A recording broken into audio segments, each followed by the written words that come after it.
Cycle चला हुआ, eating and being it up is going in the nature.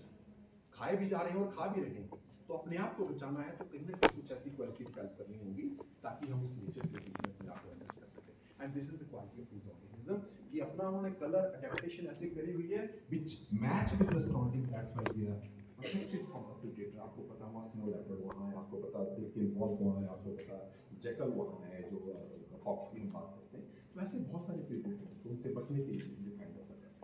This is the pica. This is actually a tailless mouse. It is there. And Himalayan marmot, बहुत अच्छी population हमने Himalayan marmot की देखी है। The bank of the चंद्र, ये खरगोश से भी बड़ा चूहा होता है, चूहा उस एरिया में मिलता है, बाकी हमें देखने को नहीं मिलता। सो ऐसी diversity really wonderful. You can see the yak is in that area. And the snow leopard. Snow leopard. पहले साइंटिफिक कम्युनिटी में हम इसको मानते थे कि ये लेपर्ड की स्पीसीज है, दैट्स व्हाई इसका जो नाम भी था वो उसी तरह से लिया था। लेकिन बाद में लगा पता कि नहीं वो वाला नहीं, ये थोड़ा सा अलग। बाद में इसका जीनस भी चेंज कर, नाउ इट्स जीनस इज अनसियासे। क्यों? बिल्कुल इंटायरली डिफरेंट फैक्टर्स हैं। और वहाँ जो कॉमिक्स ये है मोनेस्ट्री है, जब हम लोगों से इंटरेक्ट किया वो कहते हैं जी हमारे जो उन्होंने स्टफ मेंबर रखा हुआ, ये तो कहता हमारे कई 100 सालों से है। हमें तो साइंटिफिक कम्युनिटी को तो अभी पिछले 40 सालों में पता लगा कि वाकई snow leopard is a different species, otherwise पहले तो हम इसको लेपर्ड ही मान करके चलते थे। That means those people were very much aware that कि इस तरह से यहाँ कोई ऐसा एनिमल, हालांकि लोकल में कुछ और करके इसको नाम देते हैं, but it is there in that area. So that's why what I have said this northwestern Himalaya, although it is not rich in the biodiversity, but this is known for the uniqueness in the biodiversity, and this is the uniqueness that we have this snow leopard. We have at this State Council for Science and Technology जो Himachal government का है, जब हमें पहला project इसका मिला था तो उनके पास केवल 3 स्पीसीज की इंफॉर्मेशन थी। The anatrid which are actually known as the ducks, geese and the swan from that area. So only the 3 species were reported from the Chandratal that ducks are there in Chandratal. Only 3 species. So when we started the first project, now we have 7 species of these ducks from that area. हमने 7 species वहाँ से report करी है from Chandratal।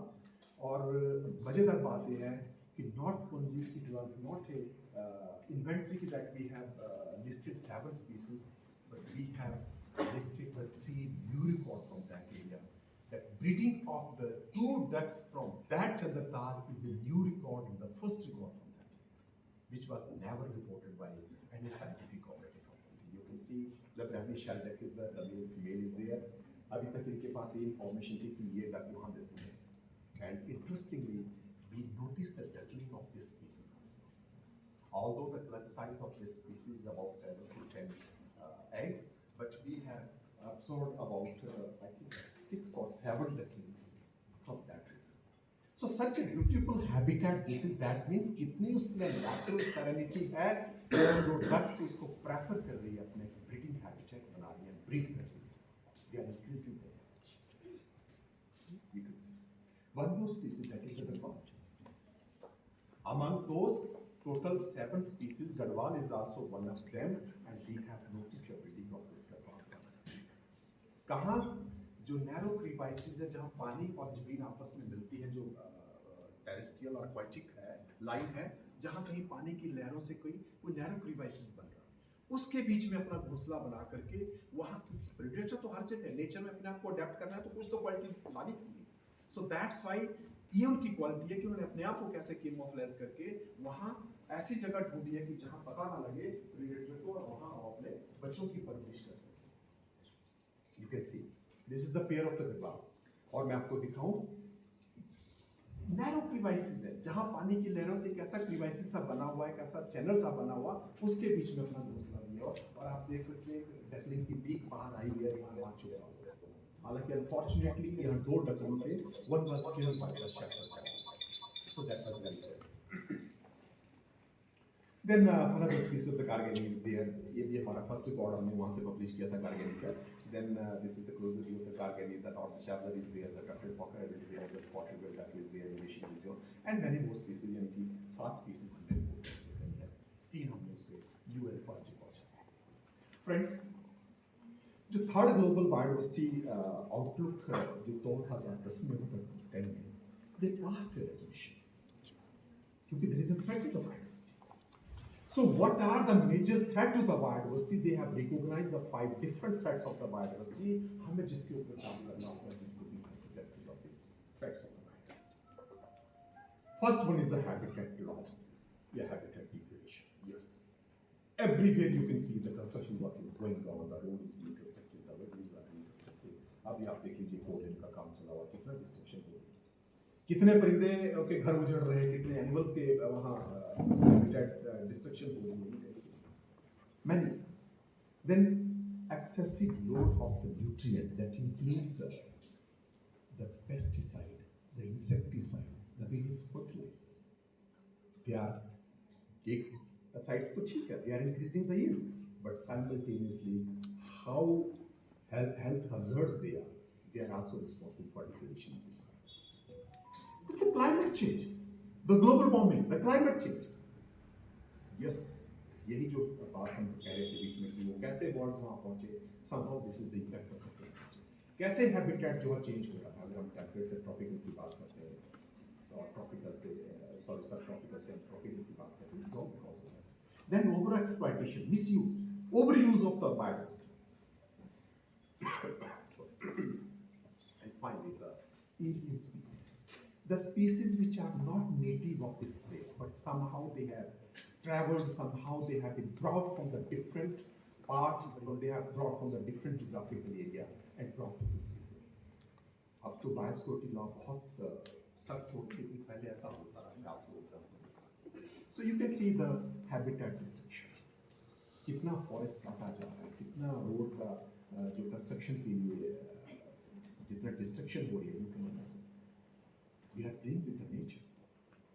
कहाँ जाएंगे ये? That's why there is a lot of conflict of the man and the wild. Reason being कि हम उसके एरिया में encroach कर रहे हैं. Forest fire is the biggest enemy. Biggest enemy I will say. ये वो चीज है जो कुछ नहीं छोड़ती. वो किसी भी स्टेज पे अडल्ट है, लार्वा है, प्यूपा है, कोई निम्फ है, कोई भी उसकी डेवलपिंग स्टेजेस है, कोई एग स्टेज पे है, ये तबाह कर देते हैं सब. कुछ नहीं बचता. So biggest enemy is the forest fire. This is also responsible for the loss in the biodiversity. और हर साल आपने देखा होगा जैसे गर्मी का मौसम शुरू होता ही है, हर जंगल में कहीं ना कहीं आग लग रही है, कितना नुकसान हो रहा है, कितनी बायोडाइवर्सिटी डिप्लीट हो रही है. This is the insecticide load, the chemical load which we are imposing here, pushing to the agriculture field. You can see lot of fertilizers, lot of chemicals. और फिर क्या हुआ, नालागढ़ के एरिया में हमारे महावीर सर वहाँ वाइस चांसलर रहे हैं आईसी में, ही सीन दैट कि हर साल कितनी मछलियाँ नालागढ़ के एरिया में आती हैं. क्यों? बहुत सारे इंडस्ट्रियल रीजन उस एरिया में. The industrial effluent without treating that is poured into the streams. उन खड्डों में, उस नालों में उसको छोड़ा जा रहा है, and that is actually contaminated water. वो कहाँ बर्दाश्त कर पाएंगे कि वहाँ का जो जीव जंतु वो कैसे कर पाएंगे. दैट्स वाई हर साल कितनी हजारों मछलियाँ. सो आप अंदाजा लगा लीजिए, अभी वो डायवर्सिटी जो डॉक्यूमेंट भी नहीं हुई है, जिसका प्रॉपर रिकॉर्ड भी नहीं आया हमारे पास, वो आने से पहले ही वहाँ से खत्म हो गई. क्या इसलिए हम इंडस्ट्रियलाइजेशन करेंगे? हम इसलिए अर्बनाइजेशन करेंगे? इसलिए हम बोलते हैं कि we are the ultimate product of organic evolution? No doubt at all. Union Carbide का केस हम सब सुनते हैं कि भोपाल गैस का जिसकी हम बात करते हैं, जहाँ 15-16 हज़ार लोगों की मौत हो गई थी. अभी भी बहुत सारे लोग उसके इफेक्टेड. क्या था? पेस्टिसाइड की factory. So what we are doing? The alien species, not only the animals but there are certain plant species which has been brought from the different continents or subcontinent of the world. आज हम Parthian की बात करते हैं, Congress grass की बात करते हैं. कहाँ से? कहीं ना कहीं साउथ अमेरिका से बीट के साथ हम इसको ले आ गया, बाई चांस आ गया. Now this is a biggest problem. Parthenium Lantana camara जिसकी हम बात करते हैं, द बिगेस्ट बीट प्रॉब्लम हमारे हिमाचल में भी बहुत है. कहीं ना कहीं हम ऑर्नामेंटल प्लांट इसको लाए. अब एक बड़ी बीट प्रॉब्लम हमारे लिए होगी.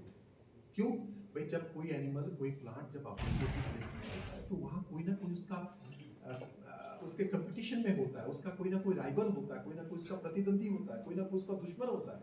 तो ऐसे में नेचर के बीच में उसकी पॉपुलेशन इतनी ज्यादा नहीं बढ़ जाती है. लेकिन जब हम उसको दूसरी जगह पे रखेंगे तो in the absence of those competitor, in the absence of those enemy, कहीं ना कहीं उसकी पॉपुलेशन जो है बहुत ज्यादा हो जाती है। And this is the reason कि ऐसे ऐसे एनिमल जब बाहर से लाके हमने क्या किया, इटालियन बी को यहाँ ले आए, Apis mellifera we have brought from the Italy. क्यों? हमने पॉलिनेशन ज्यादा चाहिए थी। कारण क्या हुआ? जो हमारी अपनी नेटिव थी, the Apis Apis cerana indica, population of that Apis cerana indica has been declined. So ऐसे बहुत सारे एग्जांपल्स हैं जहां पर कि हमने एलियन स्पीसीज को, फॉरेन स्पीसीज को यहाँ ला करके एक छोटे समय में, एक छोटे अपने बेनिफिट्स के लिए ले आए, लेकिन हम इसके लॉन्ग टर्म कॉन्सिक्वेंसेस नहीं देखे कि आगे आने वाले में इसका क्या फर्क पड़ेगा। And this is how the native जो हमारी बायोडायवर्सिटी है that is being affected. So अब बायोसिक्योरिटी लॉ बहुत स्ट्रांग हो गई, the national quarantine division is there now, जो अलाउ नहीं करता है कि नहीं हम कोई भी लिविंग ऑर्गेनिज्म को, किसी भी प्लांट को, किसी भी एनिमल को हम एक कंट्री से दूसरी कंट्री में नहीं ले जा सकते जब तक हमारे पास नेशनल क्वारंटाइन की परमिशन हो। लेकिन फिर भी कहीं ना कहीं बीच में ऐसे हो जाता है। अब मैं आपको बात बताऊं कि एक दालों में कीड़ा है which is known as Acanthoscelides obtectus which we have imported from the north western India. National quarantine division की रिपोर्ट एक कह रही है कि 13 ऐसे कीड़े हैं, ऐसे पेस्ट हैं व्हिच में इन्वेड। हम इंडियन जो है, we are the largest pulse producer in the pulse importer country, we are the also largest pulse consumer country in the world. तो जो हम बाहर से चीजें लाते हैं, कई बार हिडन इन्फेस्टेशन होती है व्हिच इज एक्चुअली एस्केप हो जाती है, जो हम एयरपोर्ट पे भी जिसको स्क्रीन आउट करते हैं। तो this is how they are travelling from one geographical area to the other, यानी कि they are crossing the international geographic boundaries because certain hidden infestations are there. So this is how these alien species, they are also threat to the local diversity, जो हमारी यहाँ पे अपनी diversity है। Now I'm coming to the global warming and the climate change. Everywhere we are talking, यार government के जितने भी कार्यक्रम हैं, जहाँ भी होते हैं, कहीं ना कहीं बात जरूर होती है कि global warming क्या इसका इफेक्ट है। The oxides of the sulfur, the oxide of the nitrogen, they mix with the water in the atmosphere, and this is how they are responsible for the formation of the general field, formation of the space. This is how these acids are being formed in the nature. सभी तो कहते हैं कि ताज को भी खतरा है कि कहीं एसिड से वो corrosion उसकी हो जाए। Yes. ग्लेशियर जो है कितने पिघल रहे हैं because of the global warming. You can see. अभी हाल ही में 12 दिसंबर को इसका prediction हुआ, जो COP28 की हम बात करते हैं। What resolution they have passed? World community ने COP28 में ये रेजोल्यूशन पास किया कि हमने 1.5 डिग्री जो टेम्परेचर बढ़ रहा है उसको रोकना है 2030। मजे की बात है कि ऑफ द रिकॉर्ड है आपको कि कहीं ना कहीं हम उस लेवल पे पहुंच चुके हैं। Although scientific community and the government they feel concerned about that we have to minimise that temperature below the 1.5 degree जिसकी हम बात कर रहे हैं। लेकिन अगर आप अंदाजा लगा लीजिए, अगर वो टेम्परेचर बढ़ गया, एस्टिमेशन इज अबाउट 3 डिग्री, अगर वो टेम्परेचर इतना बढ़ गया तो अंदाजा लगाइए क्या होगा, कितना उस चीज का फर्क पड़ेगा। ये रिपोर्ट में है 3 डिग्री तक तापमान सदी के अंदर बढ़ने की चेतावनी, हमने 1.5 तक मिनिमाइज करने की, जो दुबई में हुआ भी आई थिंक 30 नवंबर से 12 दिसंबर में COP28 2023 में हुआ, ये रेजोल्यूशन वहां पास किया कि हमने इसको रोकना है। केवल हमें लगता है कि 1.5 डिग्री से क्या फर्क पड़ेगा, बहुत फर्क पड़ेगा। अगर 1.5 डिग्री टेम्परेचर बढ़ गया तो आप अंदाजा लगा लीजिए कि हम कहां से The Convention on Biological Diversity (CBDs) की बात करते हैं। उन्होंने भी एक स्लोगन दिया that building a shared future for all life. Why? All life. They never talked about the human beings. That means now कहीं ना कहीं गवर्नमेंट भी इस चीज को बात समझ रही है कि हमें केवल एक ही स्पीसीज को प्रमोट नहीं करना है, हमें सारी जो लाइफ है, all the living beings which are present in this nature, we have to protect all those organisms. क्योंकि ये तो फूड चेन है, eating and being eaten up is there in the nature. हम एक को प्रोटेक्ट करेंगे, आप ये समझिए कि उसके कितने consequences होंगे। एक होलिस्टिक अप्रोच होगी जहां हम सबको प्रोटेक्ट करेंगे। एक के प्रोटेक्शन से नहीं होगा। हम सोचें कि नहीं जी सांप हमारे दुश्मन है, चलो सांपों को ही मार देते हैं। अरे सांप जितने ज्यादा मारेंगे उतनी ज्यादा चूहों की पॉपुलेशन बढ़ेगी ना, और जितने ज्यादा चूहों की पॉपुलेशन बढ़ेगी तो क्या होगा, क्वाइट ऑब्वियस है, उतनी हमारे एग्रीकल्चर का लॉस होगा। यही होता है। सो नेचर में हर चीज को लेकर के चलना है। नेचर में ऐसा कुछ भी नहीं है जिसकी अपनी इंपॉर्टेंस नहीं है। Everything is important in the nature. हमारी नॉलेज लिमिटेड हो सकती है, लेकिन नेचर के जो स्कोप्स हैं they are not at all limited. And you can see अगर इस तरह से होगा 1.5 degree temperature, there will be crisis, there will be war for the water also.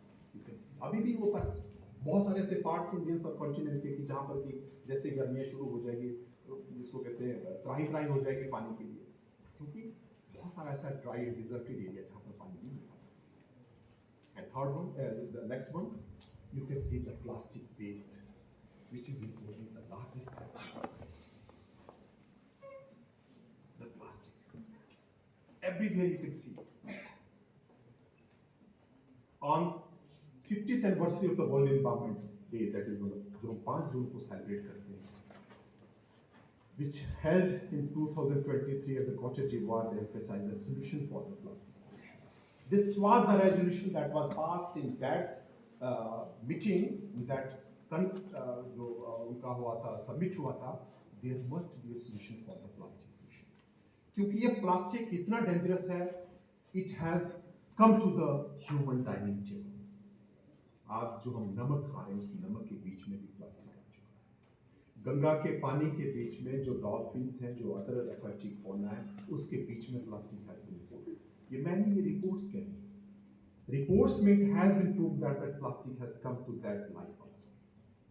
सो ये वो चीजें हैं, हम बायोलॉजी में इसको सोचते हैं कि ये क्या है, बायोमैग्निफिकेशन, कहीं ना कहीं एक्यूमुलेट हो रहा है हमारे सिस्टम में, because our system is not meant to neutralise that. हम उसको एक्सपेल भी नहीं कर पा रहे, उसको न्यूट्रलाइज भी नहीं कर पा रहे। So that's why when unnecessary things will come to our system, that will accumulate, keep on accumulating in our body, and ultimately that will cause certain health problems, certain health hazards, and finally the carcinogen into the very masses are responsible. So there is a need to check this plastic pollution which is being added in our environment. Friends, I think Himachal Pradesh is very lucky that we had a very visionary chief minister in the state. Right from the, I will say, Dr. Y.S. Parmar, Shanta Kumar ji, Raja Vilotar ji, and even the Professor Tejpal. He is the man who banned the plastic on the auspicious occasion of the 2nd October 2009. Who banned the plastic. But कहते हैं ना कि journey of the 1,000 miles that start on the single step. हम सबको ये initiative लेना होगा. And not only by the state of the Himachal. Her state को ये इनिशिएटिव लेना होगा कि हम उस पॉलीथीन को बैन करें, उस प्लास्टिक को बंद कर दें, जिसको हम यूटिलाइज करें।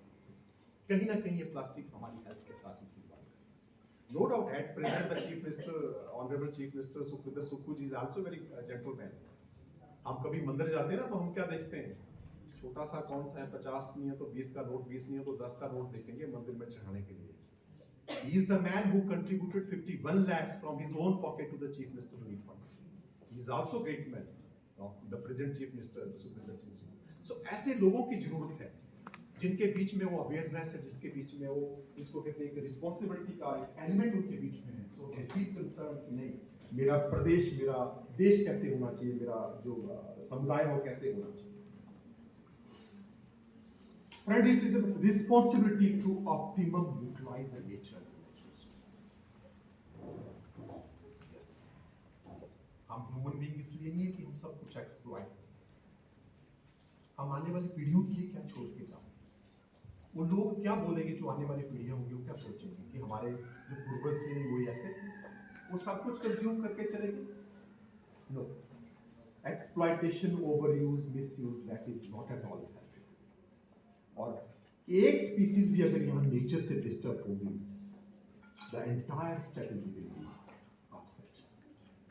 हम एक भी स्पीसीज को हटा देंगे तो जो प्रोसेस है नेचर की, वो सारी की सारी डिस्टर्ब हो जाएगी। एंड सेकेंड थिंग, देखिए नेचर के बीच में स्पीसीज एक नेचुरल वे में है, एक्सटिंक्शन इज देयर, जो जन्म ले रहा है उसने मरना तो है, मृत्यु निश्चित है। तो speciation is going in the nature, लेकिन दैट इज वेरी ग्रेजुअल। जो अपने लेवल पे स्पीशिएशन हो रही है वो बहुत ग्रेजुअल है, लेकिन with the anthropogenic pressure, whatever the pressure the people are creating, that is dangerous. ना हम नई स्पीसीज बना सकते हैं, जब हम नहीं बना सकते हैं तो हमें जो एग्जिस्टिंग स्पीसीज है उसको भी लिमिट करने का हक नहीं। No, not at all. मेरे को काइंडली बता दो कि अगर मेरा टाइम कहीं होने वाला हो तो kindly please 5 minute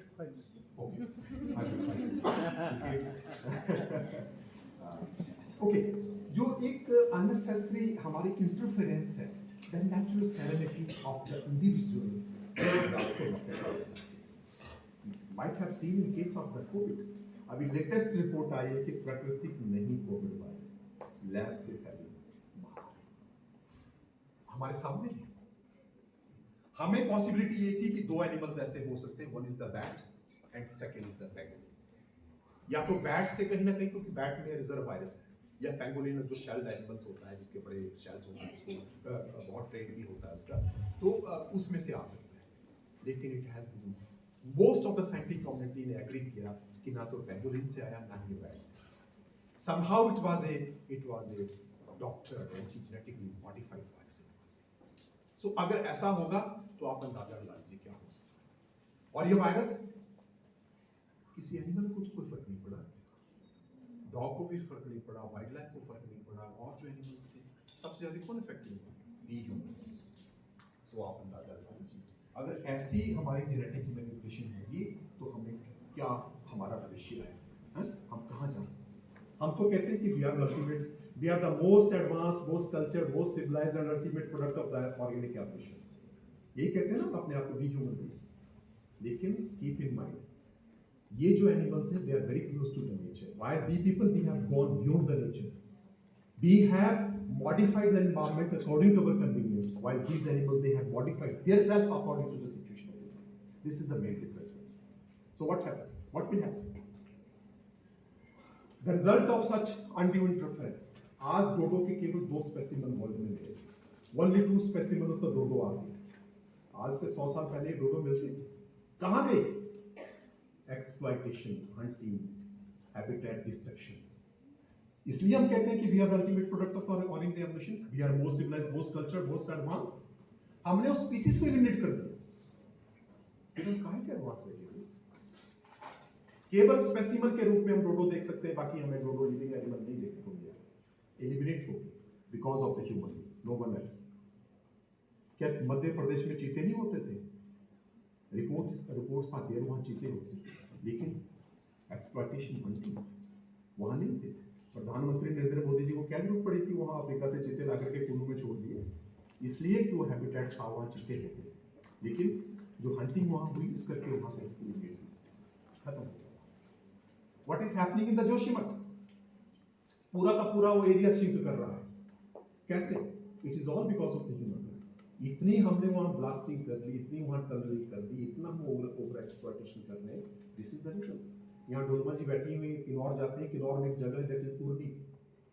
every year that's Urni sliding, वहां से शुरू होकर के पहाड़ के टॉप तक पहुंच गया। हर साल पिछले 10 सालों से मैं देख रहा हूँ Urni is always sliding. Many time we are on road, इधर से उधर करके डाइवर्ट कर दिया, लेकिन स्लाइडिंग चल रहा। क्यों? इतनी ब्लास्टिंग उस एरिया में। यहाँ की जो फ्रेजाइल इकोलॉजी है हिमालय की, वो बर्दाश्त नहीं कर सकती ये चीजें। इसलिए हमारी जो डेवलपमेंटल प्लान है वो कैसी होनी चाहिए। I am not against the civilization, I am not against the urbanization, I am not against the modernization. मैं construction of road, construction of building के खिलाफ नहीं हूं, लेकिन क्या है, हमें एक सामंजस्य बनाना होगा। And equilibrium between the quality of the environment and the quantity of the development that we have to.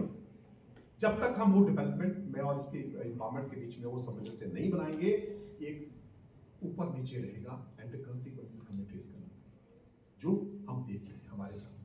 What happened in the last, बहुत कुछ है। आपने देखा कि कितने लैंडस्लाइड हो, कितना क्या कुछ हो, क्योंकि happening where construction working is going. भैया हिमालयन फ्रेजाइल इकोलॉजी है, इसको कहीं ना कहीं तो हमें प्रोटेक्ट करना होगा। सो हमें ये भी नहीं भूलना चाहिए कि नेचर में हम ह्यूमन बीइंग, हम सबसे जूनियर मोस्ट हैं। ये जो क्रिएचर है ना, जो इंसेक्ट, छोटे कीट पतंगे, ये हमसे पहले आए एवोल्यूशन में। सो हमें अपनी औकात पता होनी चाहिए, हमें अपना पता होना चाहिए कि हमारा स्थान कहाँ है। ये हमसे ज्यादा एडेप्टेड है, हमसे ज्यादा एडवांस है। हमें इनसे सीखने की जरूरत है, ना कि इनको डिस्ट्रॉय करने की जरूरत है। सो minimum manipulation of the nature is required actually. I think I'm short of time. There is a beauty. I have been given just 5 minutes. So, why this conservation is there? Why?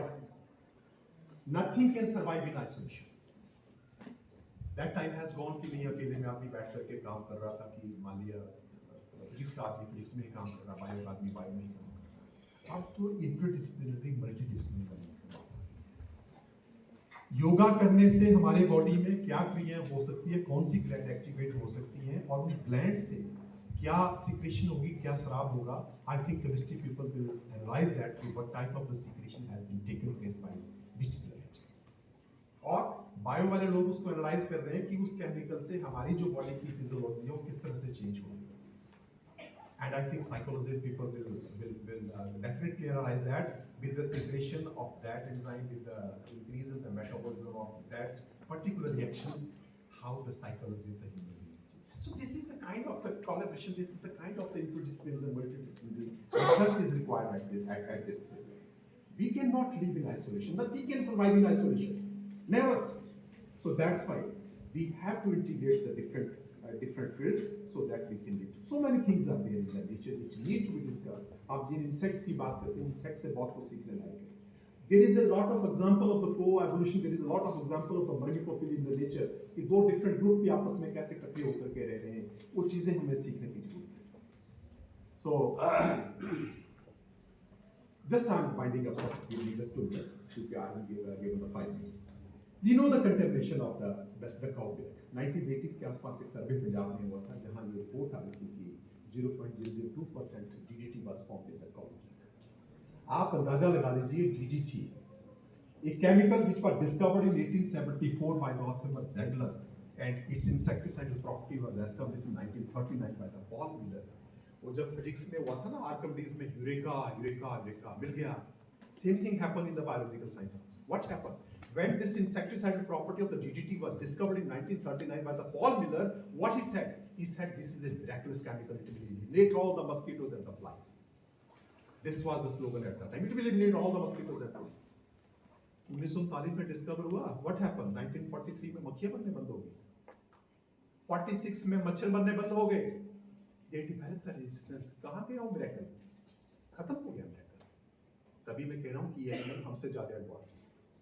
हमें इनसे सीखने की जरूरत है. वही उनके बीच में वो कैपेसिटी थी एक नेचर के प्रति, वो रेजिस्टेंस डेवलप हो गई उसके बीच में. And people were utilising this DDT, aerial spray कर रहे थे, क्या कुछ नहीं किया. 1962 में एक बुक आई थी, that was written by the Rattler Carson, The Silent Spray. She illustrated the ill effects of this DDT. तो लोगों ने बोला ये पागल है. अमेरिकन लेडी थी वो, कि नहीं ये तो ऐसे बोल रही है, ये ऐसा कुछ नहीं है. Finally what happened?